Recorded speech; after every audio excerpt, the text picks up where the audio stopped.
উইলডা you I hate this one, I don't like this thing. যারা খায় খাক, মানে বাংলাদেশি হোক, বাংলাদেশি ফুড হোক বা বিদেশি ফুড হোক, আই ডোন্ট লাইক ইট। দিয়ার মনে হয় তোমার কথাগুলো হজম হয়নি তাই বাথরুমে গেছে। সি আমার এটা বলতে হবে, লাইভ কি ডিলিট করবা? মেবি নট, এত গালি দিছি করবো না। আচ্ছা এখন আমি যেটা করবো, এখন আমি এটাকে মিক্স করবো। এটাকে সুপার বোল বা হ্যান ত্যান কি যেন বলে, এগুলো 10-12 পাউন্ডে বিক্রি করে ওরা। আচ্ছা এত টাকা তোরা বিক্রি করছ কেন?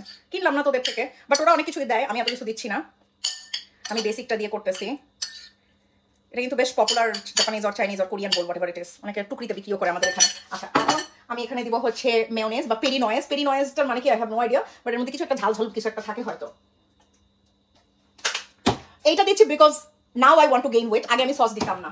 অ্যান্ড দেন টাবাস্কো পর এই প্রশ্ন ফোনের মতো।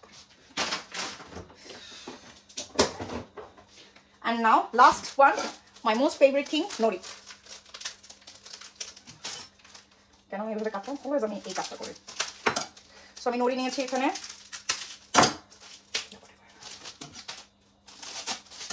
সেটাকে বলা হয় নরি শিটস। নরি শিটস হচ্ছে বেসিক্যালি একটা জাপানিজ ফুড। সো বেসিক্যালি এটা আমরা কম বেশি সবাই জানি। অনিগিরিতে দেওয়া হয়, সুশি সাশিমি এসবে দেওয়া হয়। অনিগিরিতে মোস্টলি দেওয়া হয় আর কি, অনিগিরি চারিদিকে এটা দেওয়া হয়। সো এটা হচ্ছে সিউইড শিট। অ্যান্ড দেন আমি এটাকে জাস্ট কেচে নিচ্ছি। এটা কেচি দিয়ে কাটলে ভালো গাইস, আমার কেচি মেচি নাই, আমার এখন ক্ষুধার ইয়া নাই, আমি তাড়াতাড়ি করে দেখাচ্ছি। আমি it's so hot here. So basically শ্যাওলা, জানো এগুলো হচ্ছে শ্যাওলা, শ্যাওলাকে ড্রাই করা হয়েছে, but it's yummy, it's so yummy guys. এর মধ্যে একটু শশা কুচি, তারপরে হচ্ছে আর কি কি যেন 2-4টা জিনিস দেওয়া যায়। It's so yummy. এটা আমি যতবার খাইছি আই লাভড ইট।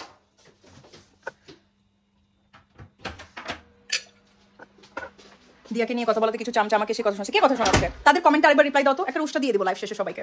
এখানে কোনো শুনো, আমার লাইভ ওই লাইভ না যে আমাকে গালাগালি দিয়ে দিয়ে দল পাকায় গালাগালি দিবে। যেই দেখবো দল পাকাচ্ছে একটা দল ধরে পিষে ফেলবো ওগুলাকে, একটা সাথে সাথে উষ্টা দিয়ে দিব। আমি আমার পেজে কোনো রকম নেগেটিভিটি রাখি না। ওই লাইভ চলাকালীন তোমাদের গালাগালি, তোমরা কিছু মানুষ গালাগালি করে, ওগুলো রেখে দেই, দেখাই দেখুক। আচ্ছা কর গালাগালি, তোর যদি করতে মন চায় কর, একটু এঙ্গেজমেন্ট বাড়ে। ও বলতেছে যে আমার গালাগালির জন্য ভিউ বাড়ছে, ওটা বুঝতেছে না যে আলটিমেটলি লাভটা কার হচ্ছে। বাট এনিওয়ে, পাগলের সুখ মনে মনে তো। কিন্তু আমি কাউকে গুটিবাজি করতে দিই না, করে কাউকে গুটিবাজি করতে দেই না। যে ওই যে গণহারে গিয়ে কিছু আছে না, গণহারে কিছু কন্টেন্ট ক্রিয়েটার পেজে গিয়ে সবাইকে গালাগালি করে। আমাকে নিয়ে গালাগালি করতে হলে আমি যে উষ্টা দিব, নিজেরা নিজেরা গ্রুপ করে গালাগালি করো। আবার দেখে কোনো ট্রাই করা হয়নি, দেখে কেন জানি মেয়েকে সাওয়ার না, কোনো তেমন কোনো টেস্ট নাই। সাওয়ার তো একদমই না, এটা টকও না, মিষ্টিও না, কিছুই না। এক্সাক্ট যদি টেস্ট বলি আমি, দাঁড়াও,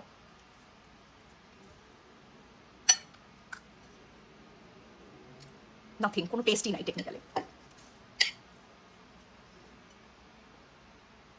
আমার লাস্ট একটা মিস করেছিলাম, ভাবছিলাম রেকর্ডেরটা দেখে নেবো, কিন্তু আর খুঁজে পেলাম না। কেন রেকর্ডেরটা ডিলিট করে দিয়েছিলাম, পরে কিছু কথা বলছিলাম যেটা আমি রাখতে চাই নাই, এই জন্য ডিলিট করে দিয়েছিলাম। সো এটা দিয়ে না এত মজা লাগে। সো আমি বাই দ্য ওয়ে সসটা আমি দিছি just because I want to gain some weight now, এই জন্য। বাট আমি যখন ওজন কমাতাম তখন আমি সস টস কিছু দিতাম না, ঠিক আছে। গুগল করে দেখলাম এইটাকে দনবুড়ি বলে।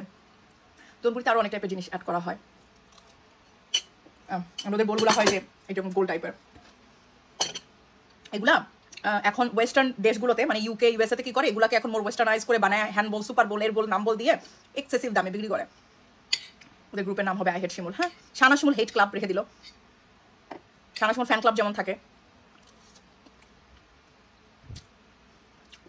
দিয়া কমেন্ট ডিলিট করে দিয়ে গেছে কা, বুঝতে পারে না এরা পুরা যে গালি খেতে এসে আমার গালি খাবে, এটা তো জেনেই আসছে, বলেই তো দিছে যে আমি কিরকম হ্যান ত্যান। বাট এটা বুঝতে পারে নাই যে জনগণ এমনি ধুয়ে দিবে। জানো আমি সেদিন আমাকে একজন বলতেছে, খোঁচা মেরে বলতেছে, আমি তোমাদের বলি, এটা বলছে কি তোমার ফলোয়াররা ভালোই। আমি বললাম হ্যাঁ ভালোই। না ভালোই, আমি বলছি আলহামদুলিল্লাহ ভালোই। কেন? তোমাকে মাঝে মাঝে গালি দিলে ওরা যেভাবে প্রতিবাদ করে, ভালোই, তোমার একটা ভালো স্ট্রং ফলোয়ার বেস আছে। আমি বলছি দেখো আলহামদুলিল্লাহ। অনেস্টলি তাদের কাউকে আমি পার্সোনালি চিনি না, তাদের কারোর সাথে গিয়ে আমি প্রতিদিন নিজেদের লাইফ আপডেট নেইও না, দেইও না, ইনবক্সে আমাদের গল্প কুটনামি কিছুই হয় না। But they are literally my well wisher, যারা আমার বকবক শুনতে পছন্দ করে, আমার সাথে বকবক করতে পছন্দ করে। That's it. কি খাইতেছেন আপনি? আবুল কালাম। আমি খাচ্ছি হচ্ছে ভাইয়া, এখানে আছে রাইস, স্যামন, অ্যাভোকাডো অ্যান্ড নরি। এটা কি বলে? নরি শিট কোথায় পাওয়া যাবে আপু? যে কোনো সুপার শপেই পাওয়া যায় নরি শিট। এটার মধ্যে জাপানিজরা সয়া সস দেয়, অনেক মজা লাগে। ফিশ কি এয়ার ফ্রায়ারে? ইয়েস, ফিশ এয়ার ফ্রায়ারে করা। দিয়া বোন রেখে গেছে লাইভে, যিনি এমন চামচামি করছে। দিয়ার বোন কোনটা? দিয়ার বোনের ওখানে একটু কমেন্ট করো, এটা উঠটা দিয়ে আসি। কারণ খাওয়া শেষ, এখন আর ওদের গালাগালি করবো না। খাওয়ার সময় গালাগালি করতে হয় না, আল্লাহ গুনা লিখে। আল্লাহ যাদের যাদের আমি গালি দিচ্ছি এতদিন পর্যন্ত, তাদের গালি মাফ করে দিলাম। যেভাবে বেচারি ধোয়া দিল, তাড়াতাড়ি পালাইছে। যাক তোমরাও মিস করতেছো এখন তারে, এখন বলবে যে দেখ তোর ফলোয়াররা আমাকে মিস করে, তখন আপু বরিশালের গালি জানো? বরিশালের গালি কোনটা? আমি অনেক দেশের অনেক গালি জানি, বাট কোনটা বরিশাল আমি জানি না। গালি নিয়ে একটা মজার কথা বলি তোমাদের, খুব খারাপ। ফাইনালি ওয়েট লস জার্নি শুরু করছি, কিছু টিপস দাও যাতে নিজের মোটিভেট করতে পারি। নিজের মোটিভেশন নিজে হবা। যেদিন খেতে মন চাবে বেশি সেদিন চিন্তা করবা এই এক থালা ভাত বেশি খাওয়ার জন্য আমাকে 2 ঘন্টা দৌড়াইতে হবে, আমি কি রাজি? যদি রাজি থাকো খাবা, না থাকলে খাবা না, দ্যাটস ইট। নরিশেটের ফ্লেভার বিটার না, নরিশেট অনেক মজা। নরিশেটের ফ্লেভার হচ্ছে সল্টি সল্টি মজা। ইসি আমি নরিশেটের যে চিপসগুলো অনেক মজা হয়, একদমই বিটার না আপু। লন্ডনে হেয়ার কাট প্রাইসের রেঞ্জ কেমন? 35 পাউন্ড। আমি না হেয়ার কাট করতে কোনোদিনও যাই না দোকানে, নেভার। আমি অলওয়েজ কালার করার জন্য গেছি, আর আমি যেতাম হচ্ছে হেয়ার কালার যখন করতাম না তার আগে যেতাম স্পা করানোর জন্য, বাট কাট করার জন্য আসলে যেতাম না। তো যখন আমি যে হেয়ার কালার করা শুরু করছি তখন আমি কাট অ্যান্ড ব্লোর সব একসাথে নেই, তো পুরো প্রাইসটা একবারে বলে আমাকে। I feel like having this meal now looks so yummy. Appreciate your cooking. Thank you, Muniran. It's really easy to make. একটা স্যামন ফিশ, আর দেখো ইউজুয়ালি এটাতে ইউজ করা হয় স্টিকি রাইস। ওকে, স্টিকি রাইস খুব এক্সপেন্সিভ, যেহেতু ব্যাপারটা কি স্টিকি রাইস আমাদের এখানে এক্সপেন্সিভ। তুমি জাপানে যাও, কোরিয়ায় যাও, চীনে যাও, ওখানে এক্সপেন্সিভ না, কারণ ওরা ওইটাই মেইনলি খায়। এখন যেহেতু এটা এক্সপেন্সিভ, স্টিকি রাইস না ইউজ করে, স্টিকি রাইস মানে তো গ্লুটেনার্স রাইস, সো এই রাইসকে না ভিজাইয়া মাত্র 2টা ধোয়া দিয়ে মোটামুটি একটু বেশি পানি ইউজ করে এটাও সফটই হয়, বাট আমি বাসমতি চাল দিয়ে করতে প্রেফার করি। এতটুকু একটা চাল, লিটারালি এতটুকু একটা স্টিকি রাইসের চাল পরে 5 pound, this is too much. সিউইডের মতো কিছুটা, সিউইডই, নরি মানি সিউইড।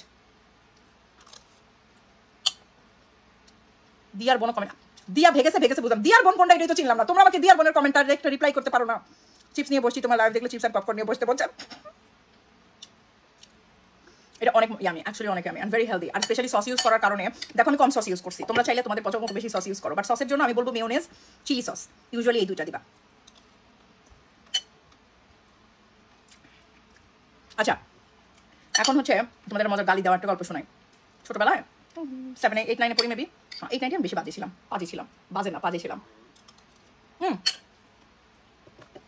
আমি একটা মজার জিনিস তোমাদের বলি। দিয়ার একটা কথা আমার কাছে খুব ফানি লাগছে, যে তুই কি করছিস, তোর মা কি করছিস, সব এলাকার মানুষ জানে। গাইস, তোমাদের আমি একটা কথা বলি, এখন আমার ফলোয়ার মোটামুটি যা আছে আলহামদুলিল্লাহ, আমাকেও মানুষজন চিনে। আমাদের অ্যাকচুয়ালি যদি কোনো নষ্টামির কাহিনী থাকতো, ইমাজিন, তোমাদের কি মনে হয় না এত বছরেও সেটা ভিডিও প্রমাণ সহ কেউ নিয়ে আসতো? মনে হয় না? মানে লিটারালি সবাই জানে আমার মা সাজাদপুরে থাকে। আমি বহুবার বলছি আমি সাজাদপুরে বড় হয়েছি, আমার দাদির বাড়ি বেড়া পাবনা, আমার ব্লগগুলো দেখতে বোঝা যায়, স্পেশালি ব্লগগুলো ফলো করলে অনেক কিছুই বোঝা যায়। তো এতদিনেও কি কারো কোনো প্রমাণ চোখে পড়লো না? বা কোনো অ্যাকচুয়াল আত্মীয় এসে বলা, বা কোনো পাড়া প্রতিবেশীও তো বলে না। লোভ একটু ফেলে দিয়ে দাও প্লিজ, এভাবে বলো না, আমার পেট খারাপ হবে পরে। বাংলা ওয়াশ খাবি, বাজে কমেন্ট করবি তো একদম। প্রেগনেন্সিতে 53 কিলো, ইজ ইট ওকে? আল্লাহ, এটা আমি কিভাবে বলবো শোনা? এটা তো তোমাকে ডাক্তার বলবে, তুমি ডাক্তারের কাছে যাও। প্রেগনেন্সিতে কত ওয়েট থাকতে হবে এটা আমাকে ডাক্তার ভাবলে হবে? মরিচ নিপুণ আমি তাবাস্কো দিছি, তো ঝাল চিলি তাবাস্কোটা দিছে আপু। এত রান্না রাতে কেন লাইভে একটু ঘুমাইতাম?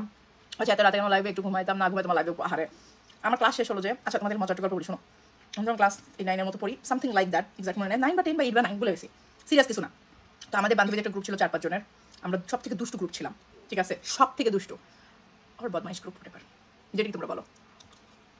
তোমাকে নিয়ে বলছে মানলাম, সত্যি আন্টিকে নিয়ে বলতে কষ্ট পেয়েছি। এটা কি বললাম যে আমাকে নিয়ে বলছে মানলাম, মানে আমি নষ্টামি করি? আমি মামে আমরা কেউই নষ্টামি করি না। আমাদের সাজাদপুরে যাবা, সাজাদপুরে গিয়ে আমার মার ব্যাপারে জনগণকে জিজ্ঞাসা করেছো, কারণ আমার মা হচ্ছে ওখানকার লোকাল, ওটা তো তার বাপের বাড়ি, সে তো তার শ্বশুর বাড়ি থাকে না। আমার বাবা তার বাবার বাড়িতে পাশেই ছিল, দাদুর বাড়ি। আমার বাবা তার নিজের বাবার বাড়িতে ক্লিনিক দেয় নাই, আমার বাবা ডেন্টাল ক্লিনিক যে ছিল, বাবা ডেন্টিস্ট ছিল, পানি না। আচ্ছা, আমার বাবার যে ক্লিনিকটা ছিল সেটা ছিল সাজাদপুরে। তার রিজন হচ্ছে কেন সে বাবার বাড়িতে ক্লিনিক দেয় নাই, এটার একটাই রিজন, আমাদের দাদির বাড়ি বেড়া, এটা বাণিজ্যিক এলাকা না, ঠিক আছে? কিন্তু সাজাদপুর বাণিজ্যিক এলাকা। সাজাদপুর মফস্বল হলেও এখানে প্রতি সপ্তাহে 2 থেকে 3টা কাপড়ের হাট বসে, যেখানে শত শত কোটি টাকার বিজনেস হয়। বাংলাদেশের সাজাদপুরের যে সিরাজগঞ্জের যে তাঁতের হাট তো ওখানেই বসে। তো এই জন্য আমার আব্বু অনেক চিন্তা ভাবনা করে তার শ্বশুরবাড়ির এলাকায় ক্লিনিকটা দেয়। তো তখন থেকে আমরা ওইখানেই সেটেল। তো আমার আব্বু অলওয়েজ লাইক, ইভেন আমরা থাকতাম সাজাদপুর, ঈদ করতাম বেড়া, এরকম। যদি আমার আব্বু বেঁচে ছিল, কারণ দাদির বাড়ি নানির বাড়ি দূরত্ব মাত্র 30 মিনিট, কিন্তু আমরা নানির বাড়ি এলাকায় থাকি, আমার নানির বাড়ি সাজাদপুর, বাট আমরা নানির বাড়িতে কখনো থাকি না, আমাদের নিজেদের আলাদা জায়গা ছিল। আচ্ছা, তো এই জন্য ওখানে গেলে আমার আব্বুর নাম বললে বা আমার নাম বললে, আমার মায়ের নাম বললে, আমাদেরকে লিটারালি 60-70% মানুষজন আমাদের উপজেলা তো মফস্বল চিনবে। কেউ গিয়ে জিজ্ঞাসা করতে পারো নিজেদের যদি কখনো তেল হয়, সব বলে দিলাম। কোনোদিন আলহামদুলিল্লাহ আমাদের নিয়ে খারাপ কিছু বলার মতো কিছু নাই। তুমি ফালতুর কথা নিজেকে এক্সপ্লেন করছো? না, আমি এক্সপ্লেন করতেছি না, আমি জাস্ট বলতেছি যে আমার কোনো কিছুতে ভয় নাই। ওইটা বলতেছি আমি। জাস্ট থেকে 5 বছর 10 বছর পর কেউ আমার গ্রামের বাড়ি যাবে, একটা কিছু বের করে নিয়ে আসবে, ওইটা বলতেছি। আচ্ছা শোনো, গল্পটা বলি, মজার গল্প। তোমাকে বলছি দাও, সে আপুর খোঁজ পেয়েছো না। ওনাকে আমি পোস্ট করছিলাম যে আপনি যদি আমাকে পেয়ে থাকেন, ওনার নাম আশা, এটা জানি। আমি ওনার নাম দিয়ে সার্চও করছি, কিছু পাইলাম না। কমেন্টও পোস্ট করছিলাম। তাবাসুম যে আমার ম্যানেজার, ওকে বলা হয় না, ওকে বলতে হবে যে পেজে চোখ রাখো, যদি কেউ মেসেজ দেয়। আমিও চোখ রাখতেছি, বাট পাইনি। আরে আপু আমি জানি তোমার হেটার্স আছে, কিন্তু আন্টির আবার কিসের হেটার্স না? আন্টির হেটার নাই, আন্টির হেটার নাই, কিন্তু ওই যে যারা আমার থেকে লাথি খাইছে বিভিন্ন সময়, তারা আমার মাকে গিয়ে, আমার মার পেজে গিয়ে রেগুলার গালি দেয়। হেটার্সটা মনে হয় জানে না আঙ্কেল যে ডেন্টিস্ট ছিল, জানলে এটা নিয়ে আপনার কথা শোনাই তো। আমার এখনো মনে পড়ে মানুষ আপনার ট্রেনে কথা বলতো, আজকেও বলছে, যে একটু আগেও বলছে। আল্লাহ এত রাতে আসছো কেন, কুরকুরানি তোমার। আসিফর রায়হান, দেখো এইসব মূর্খ সিদের কি, এইসব মূর্খ সিডিদের আমি কি বলবো বলো? মুখ দিয়ে আমার গালি বের হয় না বলো? ওর নিজের ওখানে রাত দেখে ও মনে করতেছে পৃথিবীর সব দেশে রাত। মুখের বাচ্চা জানেও না যে পৃথিবীর অন্য প্রান্তে এখন দিনও থাকতে পারে, ভোরও হতে পারে, আর আমার এখানে তো মাত্র 8:30, বাট ইটস ওকে। কুরকুরানির জন্য কেউ মাঝরাতে লাইভে আসে? তুই মাঝরাতে কি করতেছো? কুরকুরানি না মেয়েদের কুরকুরানি থামাইতে আসছো ফোকেনের যে মুখের মধ্যে খাওয়া নিয়ে গালিও দিতে পারি না। আপুরা তোমরা আমাকে গালি দিতে বাধ্য করো না। যেটা বলতেছিলাম, আমাদের 4-5টা ফ্রেন্ডসের একটা গ্রুপ ছিল, উই আর মার্কা মারা গ্রুপ। মানে আমাদের গ্রুপে যে কোনো একজনের নাম বলে বললো আল্লাহ ওই গ্রুপ। আমরা টিচারদের ভীষণ জ্বালাইছি, সবার সাথে ঝগড়াঝাটি করতাম, আমাদের গ্রুপকে দেখে বাকিরা আমার একটু ভয় পাইতো। আমরা বুলি ছিলাম না বাই দ্য ওয়ে, বাট আমরা খুব ডিয়ারিং টাইপের ছিলাম। বাট আমাদের গ্রুপের লাইক যারা ছিল সবারই লেখাপড়া অনেক ভালো ছিলাম আমরা, ঠিক আছে। যেমন আমার রোল 2 ছিল, আমার পরের বান্ধবী বিথি, ওর রোল 5 ছিল, মানে এরকম আমরা খুব ভালো স্টুডেন্ট ছিলাম। তো এই জন্য না, ভালো স্টুডেন্টদের টিচাররা কিন্তু খুব বেশি গালাগালি দেয় না। তো আমাকে টিচাররা আমাকে চরম বিরক্ত থাকতো, কারণ আমি খুব ডিস্টার্ব করতাম টিচারদের, কিন্তু আমাকে তারা কিছু বলতো না, কারণ ওই যে ভালো স্টুডেন্টের নকরা উঠাইতো তারা। তো আমি আমার টিচারদের সাথে এরকম চ্যাটাং করতাম, মানে বেয়াদবি করতাম না। ওই সময়কার টিচাররা কিন্তু আরো সিরিয়াস ছিল, তারা পটাশ করে মারতো। অ্যান্ড তাদের হাতে মার খেয়ে আব্বা আম্মাকে বললে আব্বা আম্মা আমাদের 2টা আরও মারতো। সেই যুগের মানুষ আমরা। সো আমরা কোনোদিনও টিচারদের সাথে বেয়াদবি করি নাই, বাট আমার টিচারদের সাথে এত ফ্রেন্ডলি রিলেশন ছিল, আমি কোনোদিন কোনো টিচারকে ভয় পাই নাই। যে all were like my friend, and আমাকে খুব ভালোবাসতো। তো এনিওয়ে একদিন আমরা ফ্রেন্ডরা মিলে আমরা টিফিন টাইমে গল্প করতেছি যে কি করা যায়। আমরা বিভিন্ন রকম খেলতাম, মানে যে লেখালেখি খেলা খেলে না, 10টা ফুল 10টা পাতা 10টা দেশ 10টা হ্যান 10টা ত্যান। লাস্ট পোস্টে কমেন্ট দেখে পুরাই অবাক, মানুষের এত বাজে মেন্টালিটি। শাহনাজ নাফিজ, আমি এটা নিয়ে একটু পরে কথা বলতেছি। আমি ঘুমাইতে বললাম লাভটা আমি ডিলিট করো না, কালকে দেখো না। আচ্ছা আজকেটা ডিলিট হবে না, আজকেটা আমি এমনিও এখন পরে চলে যাবো 5-10 মিনিট পরে। তো গল্পটা 2টা গল্প বলে চলে যাবো। সো আমি আর আমার ফ্রেন্ড, তো আমার বাকি ফ্রেন্ডরা বলতেছে দূর আমরা গালাগালি পারি না। তো আমি আর আমার ফ্রেন্ড বিথি, নাম বললাম Bithi, she is my best friend, বাংলাদেশে থাকে। তো বিথি হচ্ছে বলতেছে যে তাহলে আমি লিখবো। বলছি ওকে, তাহলে তুই আর আমি নে। পরে আমরা গালি লিখলাম, কি কয়টা গালি পারি খোদার কসম, 20-25টা বেশি গালি লিখছি আমি খাতায়। ও কম যায় না, ও আমার থেকে 2 কদম মানে আগে মনে হয় 2টা গালি বেশি লিখছে। বাট ও হচ্ছে সেই মেয়ে যাকে নিয়ে মানুষ কি ভাবতো জানো, যে ওকে আমরা নষ্ট করতেছি। থাকে না কিছু গোবেচারা ডাইপার ফ্রেন্ড, হ্যাঁ, তাদেরকে নিয়ে বলে যে এই তুই ওদের সাথে মিশিস না, তোকে নষ্ট করতেছে। বাট সে কম ধারি না। তো আমাদের গ্রুপটা ছিল এরকম, বিথি লুকস লাইক ভাজা মাছ উল্টা খেতে জানে না, কথা বলতে জানে না। তো মানুষজন বলতো এই তুই শিমুলদের সাথে কেন মিশিস, শিমুলটা দুষ্টু হ্যান ত্যান। অথচ ও নিজে অনেক বড় দুষ্টু ছিল। না ফ্রেন্ড হলাম কিভাবে, রাইট? আমরা সবাই সেম ছিলাম। কেউ মিসকা শয়তান ছিল, সবাই আমার মতো না। আমি একটু লাইক ওপেন মাইন্ডেড শয়তান, বাকিগুলো সব মিসকা শয়তান। তো ওই গালিটা লিখে আমাদের ক্লাস শুরু হয়ে গেছে। গালিটা কোথায় রাখবো, ফেলে টেলে আর দেয়নি, আমি আমার বইয়ের মধ্যে রেখে দিছি গালিটা। তারপর বাসায় আসছি, বাসায় আসার পরে ওই গালি আমার মা 2 দিন পরে বই থেকে আবিষ্কার করছে। কত কিছুর বাচ্চা, কত কিছুর এই ইস। আমার মা আমাকে কি যে পিটান পিটাইছে বিশ্বাস করবেন না। আপনি হঠাৎ বুড়ো হয়ে যাচ্ছেন কেন? নিজের ফেস নিয়ে নিজের যত্ন নেবেন। নিপাক নিজের মাকে গিয়ে বলো। এসব আমরা আমাদের মাকে বলি, আমাদের মায়েদের ছোট থেকে আমরা ইয়াং দেখতে দেখতে হঠাৎ করে বুড়া হয়ে যায়। আমি কি তোর মা লাগি? ফকিনি আলা, এই যে আমাকে এভাবে বলে আমি ফকিনি বললে আমি কি দোষের কিছু? এখন বলো যে তোমাকে ভালোভাবে বলতে আসছে, তুমি কেন খারাপভাবে উত্তর দিলে? আমি এভাবেই উত্তর দিব ভাই, আই ডোন্ট রিয়েলি কেয়ার। তোর মাকে গিয়ে বল। মায়েরা সাধারণত এরকম হয়, জীবন থাকতে থাকতে হঠাৎ করে বুড়া হয়ে যায়। কয়দিনের মধ্যে আমাকে বুড়া দেখছিস? ঠিক লাস্ট কবে দেখছিলি আমার বল? আইজলামি করতেছি। চোখের চেহারার যত্ন নিবেন, চেহারার যত্ন কি নিবো বলো? তোমার মা কি যত্ন নেয় বলো, আমি ওইটাই নিবো। তোমার নানি কিসের যত্ন নেয় বলো, আমি ওই যত্ন নিবো।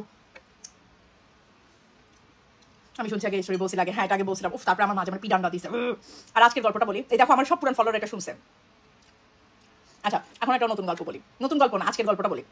আমার মা হচ্ছে যে ব্যাংকে ট্যাঙ্কে রেগুলার যায়, বা ঠিক খুব সুইট টকিং। আমার মা কিন্তু খুব সুইট টকার, আমার মতো না। আমি তো আমার কোথাও গেলে কাজকর্ম করে দৌড় দিয়ে চলে আসি। আমার মা খুবই সুইট টকার, সে সব জায়গায় যায়, এলাকাতে তাকে মানুষজন অনেক পছন্দ করে, সম্মান করে, ঠিক আছে। I guess your meal so close to guacamole. না গুয়াকামোলের মতো ছিল না, এটা মোর লাইক জাপানিজ রাইস বল।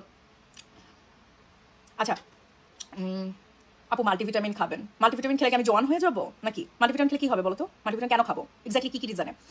আপু সেই পিটানি যখন থেকে খাওয়া হয়েছে আপু, তখন থেকেই লাইফটা ক্রিটিক্যাল হয়ে গেছে। ফকিনি অনেক ভদ্র গালি, থ্যাংক ইউ। আমি তো মাঝে মাঝে মনে হয় গালিও না।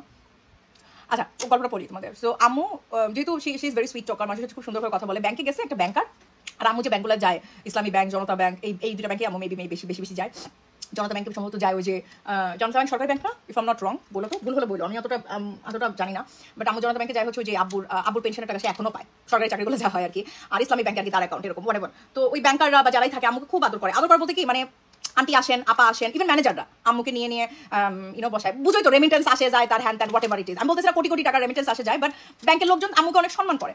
তো আম্মুকে জিজ্ঞাসা করছে আপনার মেয়ে কি করে, আপনার ছেলে কি করে, আমার মেয়ে বলছে আমার মেয়ে এটা, আমার ছেলে এটা, ওই বেটা বলছে বা আপনার মেয়ে মা আপনি তো রত্নগর্ভা মা, দ্যাটস ইট। আমার মেয়ে মা খুশি হয়ে গেছে, বেশি খুশি হয়ে আবেগে পড়ে সেটা পোস্ট করে দিছে যে এরকম আমার ছেলে মেয়েকে আমাকে রত্নগর্ভা বলছে, আমার মায়ের প্রাউড ফিল হয়েছে।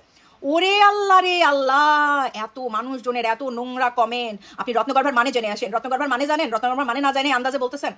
ক্লিয়ারলি এই পোস্টটা পড়লে বুঝবে যে একটা মা আবেগে লিখছে।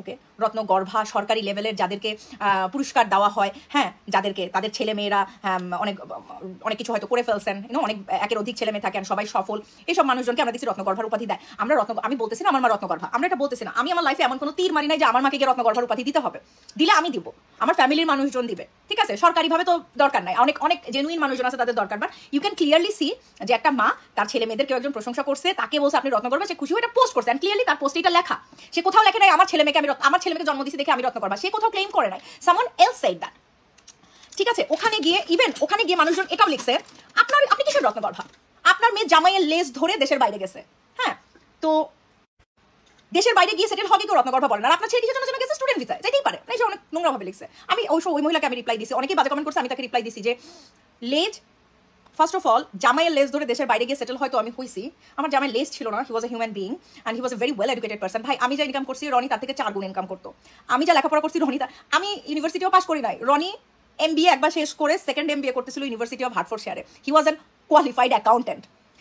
আমাকে যখন সে বিয়ে করছে তখন সে অ্যাকাউন্টেন্সি ছেড়ে দিয়ে আইটির দিকে যাইতেছে, আমাকে বলতেছে শিমুল অ্যাকাউন্টেন্সিতে কোনো ফিউচার নাই, আইটি ইজ দ্য ফিউচার। আমার ভাইকেও সে ফাইন্যান্স থেকে আইটিতে নিয়ে গেছে। সো এত বড় এডুকেটেড একটা লেখাপড়া জানা রিচ পিপল মানুষ যখন আমার পিপল বলতেছি রিচ পার্সন যখন আমাকে বিয়ে করছে, মানে এরা কি গবর, দেশের বাইরে যারা থাকে তারা কি গবর যে আমাদের বিয়ে করে? তো অনেকের কাছে হয়তো আমি কিছুই না, অনেকের কাছে হয়তো আমি লেখাপড়া না জানা একটা মানুষ, অনেকের কাছে হয়তো আমি খুব চ্যাটাং করে কথা বলা রুড একটা মানুষ, বাট আমার হাজব্যান্ডের কাছে আমি ভালো মানুষ ছিলাম। আমার হাজব্যান্ড পাগলের মতো আমাকে ভালোবাসে, সে বিয়ে করার জন্য পাগল হয়ে গেছে। আমার হাজব্যান্ড হয়তো আজকে আমার কাছে নাই, আমাকে এই জন্য হয়তো অনেকে গালি দেয়, এই যে এই গালি 2-3 দিনে, এই 2 দিনে প্রথম খাইলাম যে ওই পোস্টও একজন লিখছে যে শানা শিমুলের মতো আমার জামাই মরে নাই, আমার জামাই বেঁচে আছে, হি হি হি এরকম লিখছে। আমি এইভাবে কখনো আগে শুনি না, যে আমাকে মানুষজন অনেকভাবেই লিখছে জামাই মরছে হ্যান ত্যান বিধবা, বাট তোর জামাই মরছে খুশি হয়েছি, আমার জামাই মরে নাই এরকম কথা কখনো শুনি। এগুলো আল্লাহ না খুব এই ধরনের কথা বলে বলে, এনিওয়ে এসব কথা বলতে চাচ্ছি না আপাতত, বেশি আবেগের দিকে যাইতে চাচ্ছি না। ক্লিয়ারলি আমার মা আবেগে পড়ে কথাটা লিখছে, অ্যান্ড ইটস কমপ্লিটলি নর্মাল। আমরা আমাদের বাবা মায়ের কিন্তু অ্যাপ্রিসিয়েশন ছোটবেলায় পাই না, আমরা কি পাই বলো তো? পা ধোয়া পানি খাস, তুই ওর পা ধোয়া পানি খা। ট্রাস্ট মি গাইস, লাইফের অনেকটা পর্যায়ে আমি এর পা ধোয়া পানি, ওর পা ধোয়া পানি, ও পারতেছে তুই পারতেছিস না কেন, এগুলো আমাদের লাইফেও হয়েছে। এটা কিন্তু খুব কমন, আমাদের প্যারেন্টসরা আমাদের খুব কম অ্যাপ্রিসিয়েট করে, তাদেরকে হ্যাপি করা যায় না, 98 পাইলেও তারা খুশি হয় না যে তুই 100 কেন পাইলি না। সো এইরকম ফ্যামিলি থেকে বড় হওয়া মেয়ে আমি, আমার ফ্যামিলি আমাকে সহজে অ্যাপ্রিসিয়েট করে না, সেই মা আমাকে অ্যাপ্রিসিয়েট করতেছে, definitely I have done something for her, right? তো এটা জাস্ট তার মনে শান্তি। তাকে রত্নগর্ভা কেউ উপাধিও দিচ্ছে না, আমরা দাবিও করতেছি না, ইভেন আমার মাও দাবি করতেছে না। আমার মা আমাকে বলছে মনি আমাকে একটা ব্যাংকার বলছে, সে কি মূর্খ, সে কেন বলবে? আমি বলছি মা তুমি কেন এটা নিয়ে কেন গায়ে লাগাচ্ছ? ঠিক আছে, তো ও এইভাবে আর সব থেকে বড় কথা কি জানো, একটা মায়ের বয়সী মানুষের সাথে বেয়াদবি করাটাও তো ঠিক না। আমার মার সাথে এসে আপনি রত্নগর্ভার মানে জেনে আসেন, রত্নগর্ভার মানে না জেনেই বলতেছে। আচ্ছা আমার মাও কম যায় না, আমার মা আবারও ওদেরকে এইভাবে রিপ্লাই দিচ্ছে। হ্যাঁ, আমার ছেলে স্টুডেন্ট ভিসাতে গেছে, তো কি হয়েছে? তুমি কোন দেশের রাষ্ট্রদূত? স্টুডেন্ট ভিসাতে যাওয়াটাও কিন্তু কৃতিত্বের ব্যাপার। আমার ভাই স্টুডেন্ট ভিসায় জার্মানি আসছে, তো আর কি ভিসায় যাবে? মানে আমার ভাই গেল স্টুডেন্ট ভিসা, এটাও দোষ? আমি আসলাম জামাইয়ের ভিসা, এটাও দোষ? আর কেমনে যাবো? ইলিগালি ড্রামের মধ্যে ঢুকে লঞ্চে করে যাবো নাকি? বুঝলাম না। অ্যাসাইলাম সিক করে যাবো, মানে আর কিভাবে যাবো? আমার ভাই পড়তে গেছে, পড়তে গিয়ে সে ওয়ার্ক পারমিট পাইছে, অ্যান্ড পড়তে যাওয়ার জন্য তার কোনো এজেন্সির কাছে যাইতে হয়নি, নিজের চেষ্টায় জার্মান ভাষা নিজে শিখে নিজে অ্যাপ্লাই করে গেছে। ওয়ার্ক পারমিটের জন্য এই দেশে তোমাদের এখানকার পরিচিত অনেক মানুষ আছে ওয়ার্ক পারমিট পাচ্ছে 15-20 লাখ টাকা দিয়ে। ওখানে ওকে ফ্রিতে ওয়ার্ক পারমিট দেওয়া হয়েছে, মানে ওয়ার্ক পারমিট যেখান থেকে ও ইন্টার্ন করতো ওখান থেকে ওয়ার্ক পারমিট পেয়ে গেছে, জার্মান কোম্পানি, কোনো দেশি মেশি কোম্পানিও না। ইনশাল্লাহ 1 বছরের মধ্যে ওরা পিআরও পেয়ে যাবে। তো আলহামদুলিল্লাহ আমার ভাই ভালো করতেছে। হ্যাঁ, আমি আমার হাজব্যান্ডের ভিসাতে আসছি, তো সবাই জানে ডিপেন্ডেন্ট ভিসা। কথা হচ্ছে বিয়ে করে আমরা যদি এক সিটি থেকে আরেক সিটিতে মুভ হতে পারি, এক দেশ থেকে আরেক দেশে মুভ হওয়াটাই তো নর্মাল। বরং হাজব্যান্ড যদি আমাকে দেশের বাইরে নিয়ে না যেতে পারে, দ্যাটস অ্যাবনর্মাল। মনে হবে যে হয়তো তার আরেকটা বাচ্চা আছে বা সে ইলিগাল। তাছাড়া এই 2টা রিজন ছাড়া আর কোনো রিজন নাই। যারা বউকে বিদেশ রেখে বাংলাদেশে রেখে যায়, 2টা রিজন। একটা ভিসার প্রবলেমের কারণে লেট হচ্ছে, নিতে পারতেছে না, ঠিক আছে, স্পেশালি যারা অনেক বছরের পর বছর আছে যে নিয়ে যাওয়া পসিবল না। আর নাম্বার 2 তাদের ওইখানে বউ বাচ্চা আছে। সিম্পল অ্যাজ ইট ইজ, কোনো বিগ ডিল না।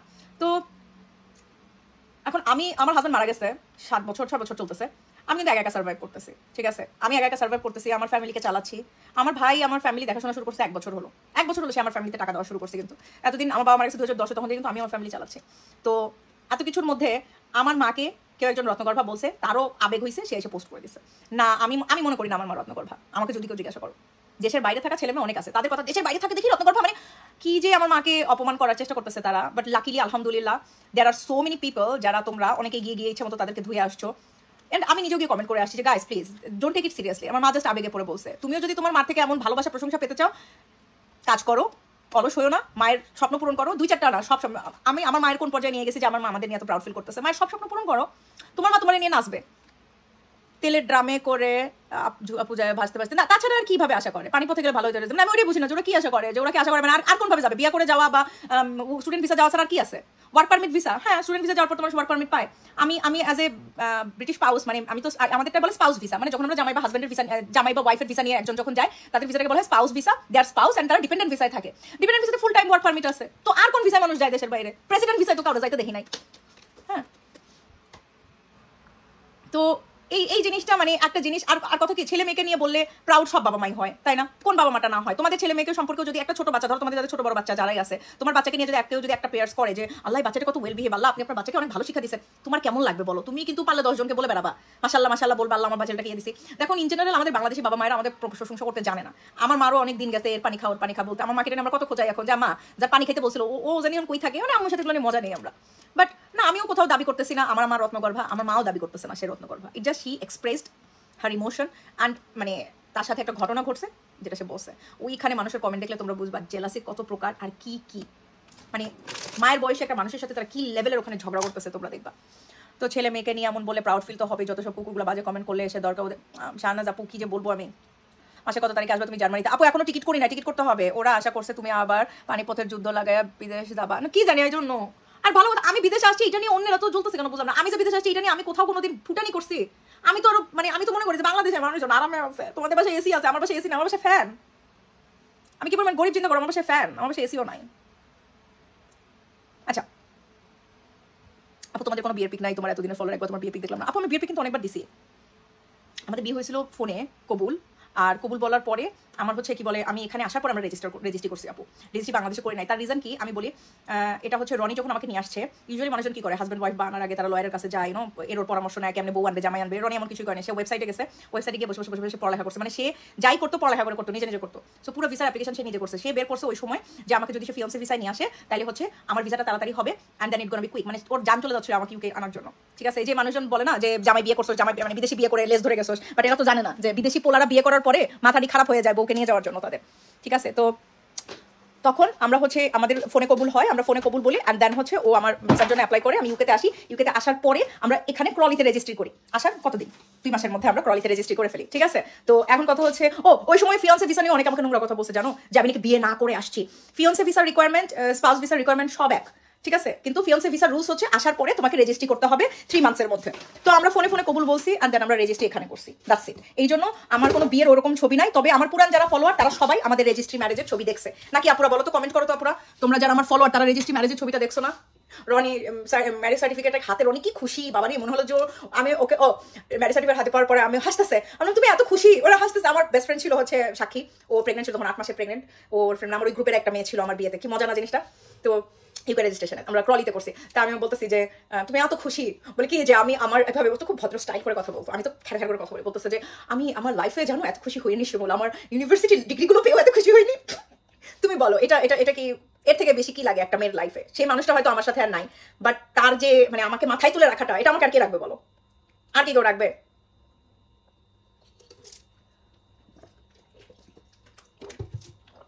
হ্যাঁ দেখেছি গ্রুপে, হ্যাঁ দেখেছি, অনেকেই দেখেছে ওই পিক। অ্যান্ড মানে লাইফটা কতটা আনপ্রেডিক্টেবল জানো? ঠিক যে জায়গায় আমার রেজিস্ট্রি হয়েছিল বিয়ের, ওখানে কিন্তু আমরা থাকতাম না, ওটা হচ্ছে ক্রলি। আমরা থাকতাম ওয়ার্ডিং নামে একটা সিটিতে। রনি মারা যাওয়ার পরে আমি ঠিক সেই সিটি ক্রলিতে মুভ হই অ্যান্ড রনি মারা যাওয়ার 2 বছর পর, 1 বছর পরে আমি ঠিক সেই সেম রেজিস্ট্রি অফিস, ওটা হচ্ছে সরকারি রেজিস্ট্রি অফিস, তখন থেকে সব কিছু করে, সেম রেজিস্ট্রি অফিস থেকে আমি ব্রিটিশ পাসপোর্ট পাই, সিটিজেনশিপ পাই।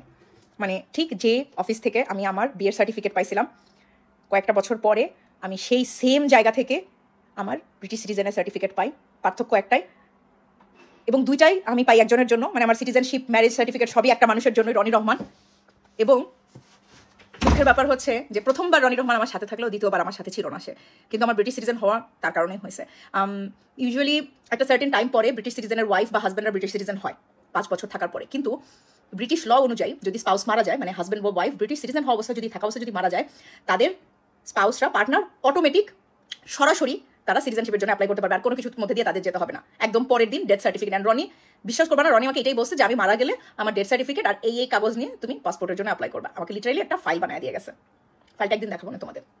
আমার কিছু করতে হয় না, আমার কোনো লয়ারের কাছে যাইতে হয় নাই, আমার কারো পরামর্শ নিতে হয় না, আমার কোথাও 1 টাকা খরচ করতে হয় নাই। অনলি কি করবো না করবো আমার হাজব্যান্ড যেভাবে দেখা দিয়ে গেছে আমি ঠিক সেভাবে করছি। আপু সব দেশে এসি লাগে না, ফ্যানে তো থাকেন বাসায় সবসময়। আপু আজকে যে গরম ওইটা বললো না আপু শোনা। ক্যাপ্টেন আশিক কেমন আছো? আপনি হিংসা করবে, এটা ইবলিশ শয়তানের কাজ। আন্টিকে বলবেন পিছনে অনেক কিছু বলে, এগুলো মাথায় রাখলে মাথা ব্যথা হবে। আপনি আন্টি পাতা দেয়, আমার থেকে পাত্তা আম্মু দেয় না। আম্মুর কমেন্টগুলো আম্মুর পোস্টে দেখো, সে আরো চিল।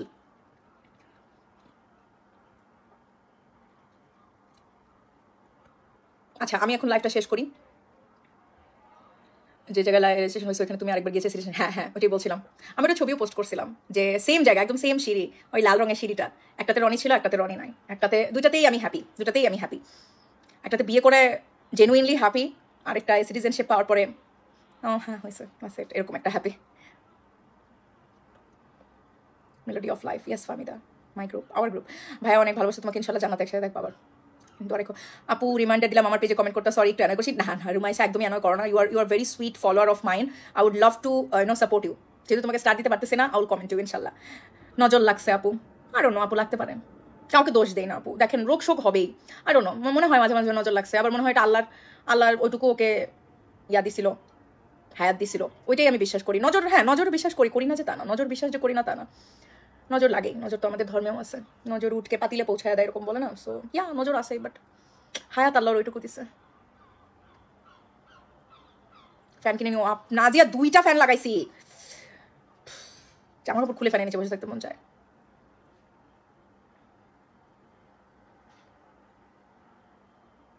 রুজিনা হ্যাঁ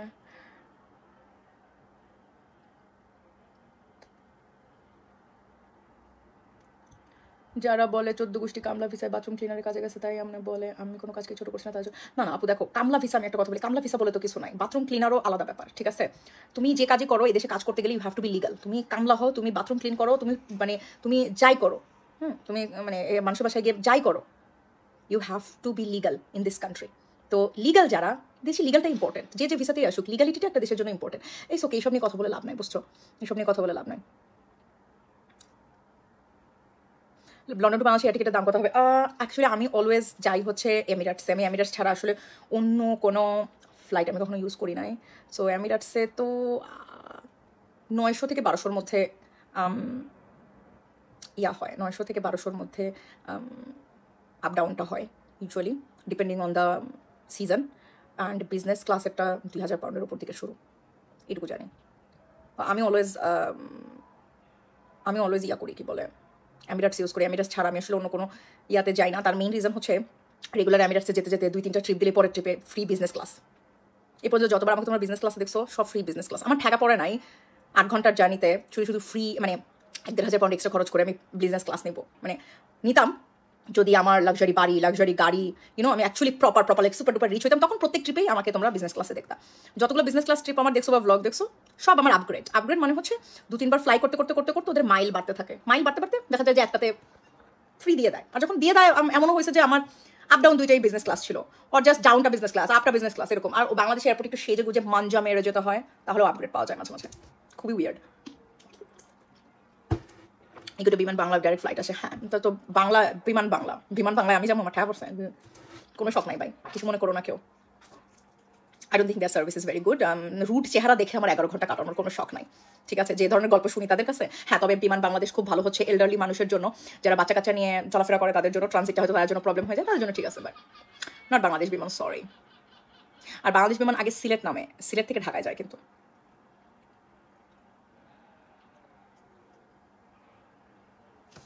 নজর আমার লাইফ শেষ করে দিছে। ইথিন আমিন, আমার বিয়ের 5 মাসের মধ্যে আমার হাজব্যান্ড মারা গেছে, 5 ইয়ার্স রিলেশন ছিল, দেখো সেই নজর দিতে কেউ মাশাআল্লাহ বলতো না। এই জন্য আমার মনে হয় যে মানুষের নজরে আসলে সবকিছু না আনাই ভালো, মাঝে মাঝে এটাই মনে হয়।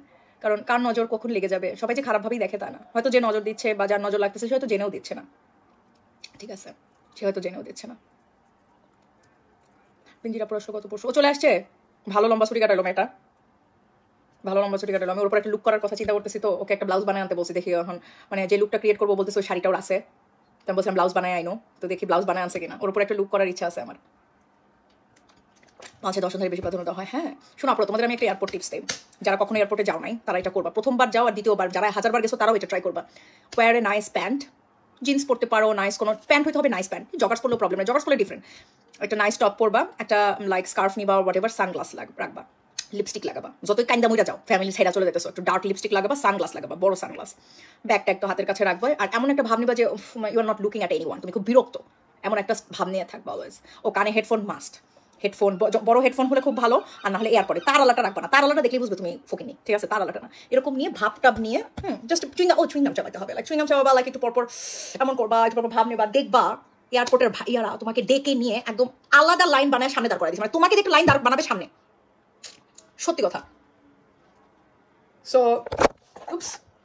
So airport always like, Bangladesh এয়ারপোর্টে এরকম অনেকবার হয়েছে, আমি ধর পিছের দিকে দাঁড়ায় আসি, এমন না যে লাইক আমাকে চিনতে পারছে সামথিং লাইক দ্যাট, আমার কথা বলতেছে না, আমি ধর পিছের দিকে দাঁড়ায় আসি, সো পিছনের দিকে যত সুন্দর জামা কাপড় পরা মানুষজন আছে ইনক্লুডিং মি, বা একটু স্টাইলিশ জামা কাপড় পরা ইনক্লুডিং মি, আমাদের ধরে ডেকে একদম আলাদা লাইনের সামনের দিকে দাঁড় করাই দিল। হ্যাঁ আপনারা ওদিকে যান প্লিজ, আপনারা ওদিকে যান। সো অ্যাপিয়ারেন্স, বাংলাদেশে এয়ারপোর্টে অ্যাপিয়ারেন্সটা বিশাল বড় ব্যাপার। আর আরেকটা আছে যেটা আমি করি, কারণ আমি খুব কমফোর্টেবল থাকতে পছন্দ করি। আমি লাইক জগার্স পরি, ট্র্যাক স্যুট, টি শার্ট, আমার একটা ক্যাপ থাকে, সানগ্লাস থাকে, আরও ভিআইপি ট্রিটমেন্ট পাই। ব্যাটার মনে করে যে কোন হলিউডের নায়িকা চলে আসছে ভুলে। আবার যখন আর এটা হচ্ছে জিজ্ঞাসা করে কোথা থেকে আসছেন, বলতে হবে লন্ডন থেকে আসছি, ভুলেও তুমি বলবা না তুমি দুবাই হয়ে আসছো, তারা মনে করবে তুমি দুবাইয়ে থাকো, বুঝতে পারছো ভাই? সেই ভিআইপি ট্রিটমেন্ট দেয়। হ্যালো দিলের রানী, কেমন আছো সোনিয়া? সত্যি তোমরা এটা ট্রাই করে দেখো, তোমাদের airport journey next time you will get a VIP treatment. আবার হিজাবিদের জন্য আইডিয়া, এবার হিজাবিদের জন্য আইডিয়া দাও। আই ডোন্ট থিঙ্ক হিজাবিদের জন্য তারা আলাদাভাবে হিজাবি দেখলে তারা ইয়া করে, বাট আমি এটা খেয়াল করছি বোরকা নিকাব পরা যে একটু বয়সী মহিলারা থাকে না, বা ধরো মফস্বল গ্রাম থেকে যারা আসছে তাদের সাথে অনেক দূর আচরণ করে। So if you are wearing hijab, make sure তুমি আবায়া পরছো, ঠিক আছে? অ্যান্ড অবশ্যই সানগ্লাস, দিনে যাও রাতে যাও, ওয়ার সানগ্লাস। যখনই সানগ্লাস পরবা বাংলাদেশের এয়ারপোর্টে তারা ভেবে নেবে তুমি অনেক বড় লোকস। একমাত্র বড় লোকসরাই দিন রাত 24 ঘন্টা সানগ্লাস পরে থাকে, ইনক্লুডিং ইনডোর। ওকে, গরিবরা পরে না, ওরা অনলি সানের টাইমে সানগ্লাস পরে দিনের বেলা। Okay, so sunglass must, and sunglass হতে হবে তোমার ফেসের থেকে বড় সানগ্লাস, স্পোর্টস সানগ্লাস হওয়া যাবে না, ওটা পাগল লাগবে। সানগ্লাস হতে হবে তোমার চেহারা থেকে বড়, যত বড় সানগ্লাস তত তুমি বড় লোক। সত্যি বলছি, তোমরা ট্রাই করে দেখো এটা এয়ারপোর্টে। আপু বলো না which heat protection spray you use before curling your hair spray? আচ্ছা, আমি ইউজ করি হচ্ছে ওলাপ্লেক্সের বন্ডিং অয়েল।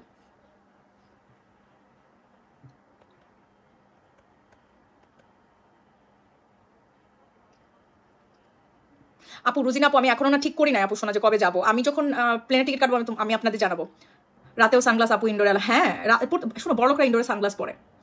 কান আসতেছে তোমাকে দেখে, তোমার মুখে অনেক নাম আসলে তোমার এক্সপ্রেশন দেখে বোঝা যায় মানুষটা কি ছিল তোমার জীবনে, কিভাবে নিজেকে ঠিক রাখবো, পড়াশোনার জন্য স্বামীকে খেলাতে থেকে কিছুদিনের জন্য, তাই এত খারাপ লাগে। আর কি বলবো, তুমি যে সেই মানুষকে সারা জীবনের জন্য হারিয়ে ফেললে, আমাকে আল্লাহ তোমাকে ভালো রাখো, দোয়া রেখো, দ্যাটস ইট। আল্লাহ আপু কি বললা, নিকাবি হয়ে কিভাবে বড় লোক সাজতে পারি? সানগ্লাস, নিকাবি যেহেতু সানগ্লাস, ওয়ার এ আবায়া, নট বুরখা, বুরকা পরবা না। এয়ারপোর্টের আনফর্চুনেটলি বাংলাদেশ এয়ারপোর্টের লোক মনে করে বোরকা যারা পরে তারা গরিব ফকির ছোট লোক। আবায়া পরে মানে দুবাই থেকে আসছে। সো নিকাব পরো আর যাই পরো, আবায়া উপরে একটা আবায়া পরবা। যেহেতু তুমি নিকাব পরো, হাতে একটা ওয়াচ রাখবা, একটু লাইক বড় সাইজের ওয়াচ, ঠিক আছে? উপরে যদি এমকে লেখা থাকে আরো ভালো। ওকে, বড় সাইজের ওয়াচ পরবা। অ্যান্ড এই তো দুই একটা বড় লোক এক্সারসাইজ অ্যাড করবা। এ কেমন বড় লোক, এটা লোক দেখানো বড় লোক শোনা আপু। আপু নিজের এলাকায় সানগ্লাস পরতে লজ্জা লাগে কেন? এটা আমি অনেকেই দেখছি এলাকায় সানগ্লাস পরে যেতে লজ্জা পায়। আর আমি অলওয়েজ সানগ্লাস পরি, লাইক সানগ্লাস না পরলে আমি চোখে দেখি না। আপু ড্রেস আপ দেখে সব জায়গায় পাতা, সব জায়গায় না, বাংলাদেশের এয়ারপোর্টে শোনা। আপু আমার মনিটাইজেশন অপশনে চলে গেছে, কিন্তু কেন বুঝলাম না। আমার সাথে ফেসবুক সাংঘাতিক রেগে আছে, মনিটাইজেশন দিচ্ছে না, পেজে কোনো প্রবলেমও নাই, সব ঠিক চেক করছে। ওকে, দেন 1-2 দিন ওয়েট করো, ফেসবুকের মাঝে মাঝে গ্লিচ থাকে। আমার অ্যাকচুয়াল পেজে, মানে এই পেজ না, আমার তো পেজে অনেক দুই একটা পেজে দেখা যায়, 1-2 পেজে এরকম দেখায় আপডেট ট্যাক্স ইনফো, টাকা আসতেছে তারপর বলে আপডেট ট্যাক্স ইনফো। এটা মাঝে মাঝে ফেসবুক গ্লিচ করে। 1-2 দিন দেখো, 1-2 দিনেও যদি দেখো যে প্রবলেম যাইতেছে না, দেন আমাকে মেসেজ দিও আলাদাভাবে। এটাই বাংলাদেশের মেন্টালিটি, লো মেন্টালিটি বোঝা যায়, অবশ্যই লো মেন্টালিটি। আমার নিজের চোখের সামনে এক বয়সী মহিলাকে যে ঝাড়ি দিল, যা সে লাইন থেকে একটু 2 কদম আগাইছে তো কি হয়েছে দেখে বোঝা যাচ্ছে যে সে লিটারালি মহিলাটাকে দেখে বোঝা যাচ্ছিল গ্রামের মহিলা, এত কিছু হয়তো বোঝে না। আর airport kind of scary thing যাদের জন্য নতুন। আমি নিজেও তো জীবনে প্রথম কোনো না কোনো দিন এয়ারপোর্টে গেছি, আমি আল্লাহ করতেছিলাম, আল্লাহ প্লেনে কেমনি কি করবো, কোথায় কি করবো, ইটস কমপ্লিটলি নর্মাল। যেতে যেতে যেতে যেতে মানুষ ইউজ হয়, প্রথম 2-3 বারে সবারই প্রবলেম হয়, তো ইট ইস ভেরি কমন থিং। মহিলাকে এমন একটা ঝাড়ি মারলো, অথচ সেই দিনেরই ঘটনা, যেদিন আমি পিছের দিকে ছিলাম, আমাকে এনে ডেকে আমাকে দিয়ে একটা নতুন লাইন তৈরি করলো। অ্যান্ড আমার পিছিয়ে যতগুলো ছিল সবই আমার মতো পশ। একবার পিছিয়ে তাকায় দেখলাম যে হ্যাঁ ভাইরা ওয়েস্টার্ন কান্ট্রিতেই যাইতেছে, এরকম মানুষজনকে দিয়ে লাইন একটা বানিয়ে দিল। অ্যান্ড আমাকে, ওকে ম্যাডাম থ্যাংক ইউ, জি ভাই, আমিও তাদের সাথে খুব সুন্দরভাবে কথা বলি। কালো সানগ্লাস আপু, হ্যাঁ কালো সানগ্লাস। আমার চোখের সমস্যার জন্য এমনিতে সানগ্লাস হতে হয়, আরও ভালো, make sure it's a big one. আচ্ছা আপুরা, অনেক অনেক ভালোবাসা। আপু একটা চ্যালেঞ্জ নাও যে তুমি লাইভ করবা, মানুষের সঙ্গে যত খারাপ কমেন্ট করো না, কারণ তুমি রাগ কন্ট্রোল করবা, ভাবো কি অবস্থা হবে। তোমরা কি চাও আমি দোমাটকে মারা যাই? রাগ কন্ট্রোল করতে হয় না। রাগ কন্ট্রোল করা কি, আমি রাগ কন্ট্রোল করতে পারি যেখানে দরকার। আমি রেগে যাওয়া, আমি ওই মানুষ না যে আসলে অনেকে রেগে গিয়ে এমন কাজ করে ফেলে যে ডোন্ট নো, গালিমালি দিয়ে মারামারি করে পরে বুঝতে পারে না সে কি করছে। আমি ওই টাইপের রাগি না। আমার যেখানে যেখানে যে দুইটা বাজে কথা বলতে আসছে ওরা দুইটা চটকনা দিয়ে দিচ্ছি, এটা এমন সিরিয়াস কিছু, এটাকে তোমরাও সিরিয়াসলি নিও না, ঠিক আছে। ওরা আবার আমাকে, আমি কিন্তু দেখবো ওদের নাম মনে রাখি, দেখবো পরবর্তীতে তারা যখন কমেন্ট করতে আসে আমি কিন্তু বলি আরে আবার আসছে, because I love them as well. ওরা মনে করো তোমরা আমার কাজিন বোন, ঠিক আছে। ওরা মনে করো আমার সেই বোন যাদেরকে সম্পত্তির ভাগ হয়তো দেওয়া হয় নাই, সামথিং লাইক দ্যাট। এই জন্য হয়তো বা সৎ বোন, এই জন্য আমরা দেখতে পারে না। কিন্তু আমি আবার মনে করি আমাকে বিয়ে দিলে আমি আবার গোল্ড উপহার দিই, এই জন্য আমাকে ইগনোর করতে পারে না। আমি হচ্ছে সেই টাইপের বোন, বুঝতে পারছো, ওদের জন্য। নাজিয়াত লিখেছে এম কে মাইকেল কোর্স নাকি মুন্না খান। এম কে মানে মুন্না খানি, এম কে মানে মুন্না খান হচ্ছে তার জন্য যারা মুন্না খান মানে এম কে ছাড়া আর কিছু চিনে না।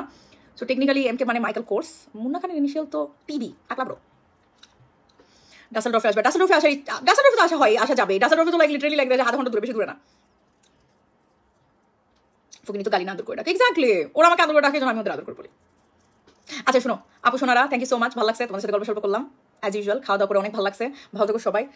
যারা আমাকে নিয়ে খুব বেশি টেনশনে থাকো, আমি শুকায় যাইতেছি, দাঁত বড় হয়ে যাইতেছে, মরে যাইতেছি, বেশি বেশি করে রাতের বেলা 2 রাকাত নফল নামাজ পড়বা আমার জন্য, ঠিক আছে। আর পেজে ইনবক্স করবা, আমি তোমাদেরকে আমার পেপল আইডি দিয়ে দিব, ওকে। 150-200 পাউন্ড দিবা, ওই টাকা দিয়ে খালি খামু আর খামু আর খামু, ওকে। ভালো থাকো সবাই, লাভ ইউ।